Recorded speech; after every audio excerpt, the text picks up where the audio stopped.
Straight to the territory then, and we'll join Tom Grundy, who's editor-in-chief of the Hong Kong Free Press website. Welcome to DW.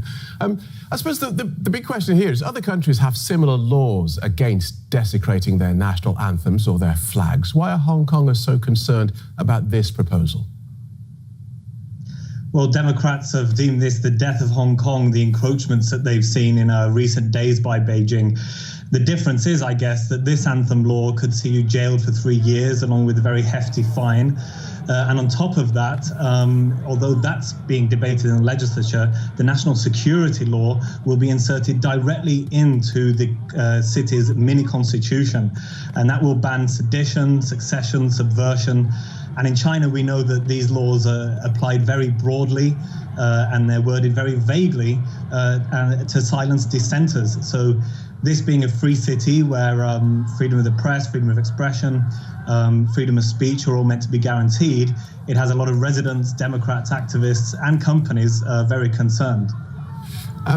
We see from the film that we've just been seeing, something like 300 arrests being made. What are people actually being arrested for?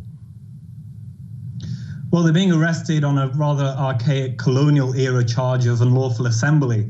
And we've just heard, actually, that the arrest count is up to 360. We saw some school children in uniform among them being loaded onto buses, police firing pepper balls, pepper spray, 3,500 officers deployed today, so we understand. And going back to this morning, there was a huge security operation around the legislature when they were debating the national anthem bill. Massive water-filled barriers surrounding the complex as activists tried and failed to close some of the transport links leading to it. Police certainly had the upper hand today, it seems, and were very prepared as they basically fought cat and mouse battles in the central business district and in two big shopping districts. President Xi Jinping has said that China will step up its military preparedness if these protests escalate. So what sort of pushback are we likely to see from Beijing? Well, we hear these murmurings sometimes of military intervention. In fact, there is a garrison in Hong Kong of the PLA.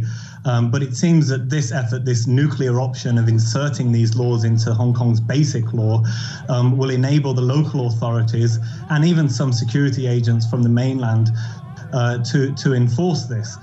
It seems perhaps at first it will be targeted at pro-independence advocates and perhaps frontline protesters, but the fear is it may expand to NGOs, even media like us, or even mainstream Democrats, and then possibly pro-establishment figures who might not be falling in line. But certainly we've got some key dates coming up: the Tiananmen massacre anniversary, pro-democracy protest due on July 1st. So I'm sure there will be further protests in the next couple of months before this law kicks in. Well, thank you for joining us, Tom Grundy from the Hong Kong Free Press website.